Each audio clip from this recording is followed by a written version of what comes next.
పరిశుద్ధుడైన దేవ, నీకే వేలాది వేల స్తుతులు స్తోత్రం చెల్లిస్తున్నాం. ఈ ఉదయ కాలంలో తండ్రి, మీరు మాకు ఇచ్చిన ఈ వాక్యంను బట్టి నీకు వందనములు. యెహోవా నాకు వెలుగును రక్షణయునై ఉన్నాడు, నేను ఎవరికి భయపడుదును. యెహోవా నా ప్రాణదుర్గము, ఎవరికి వెరతును. తండ్రి, అవును ప్రభా, నీవు నాకు వెలుగు రక్షణయు అయి ఉండగా మేము ఎవరికి భయపడవలసిన అవసరం లేదు. మీరు మా ప్రాణదుర్గమై ఉండగా మేము ఎవరికి వెరవవలసిన అవసరం లేదు. ఈ లోకంలో ఈ దినము మేము ఎలాంటి సమస్యలు ఎదుర్కోవాల్సి ఉన్నదో మాకు తెలియదు. మీరు మాకు ముందుగా నడుచుచున్న దేవుడు గనుక నీకు వేలాది వేల స్తుతులు స్తోత్రం చెల్లిస్తున్నాము. నీవు మాకు ముందుగా నడుస్తున్నందుకే నీకు వందనములు. మా ప్రభా, మేము ఎదుర్కోబోయే ప్రతి పరిస్థితిని ధైర్యంగా ఎదుర్కొంటామని నమ్ముతున్నాము.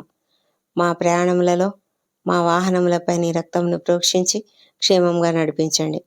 మేము ఏ స్థలంలో నడుస్తున్నప్పటికీ మాకు మీ యొక్క కాపుదలను అనుగ్రహించమని ప్రార్థిస్తున్నాము. బిడ్డలందరూ కూడా చదువుకుంటుండగా వారికి అందరికీ కూడా మంచి జ్ఞానం అనుగ్రహించండి, నీ కాపుదల అనుగ్రహించండి. మరి ప్రభా, ఎలాంటి డిస్ట్రాక్షన్స్కి వారి గురి కాకుండా కాపాడమని వేడుకుంటున్నాము.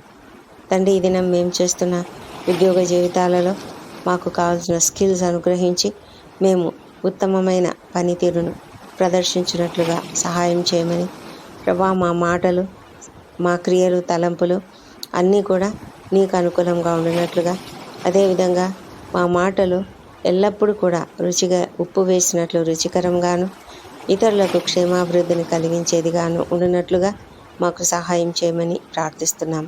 తండ్రి, మరొకసారి ఈ వాక్యమును బట్టి నీకు వందనములు చెల్లించుకుంటున్నాము. నాకు వెలుగుగాను రక్షణగాను ఉన్న దేవా నీకు స్తోత్రము. తండ్రి, నా ప్రాణదుర్గమై ఉన్న దేవా నీకు స్తోత్రము. మాతో ఉండి మమ్మలను నడిపించి ఈ దినమంతయు మమ్మలను నీ కాపుదలలో క్షేమంగా మరి మహిమకరంగా వాడుకొనమని మా ప్రభువైన యేసుక్రీస్తు ద్వారా వేడుకొంచున్నాం తండ్రి. Amen, amen.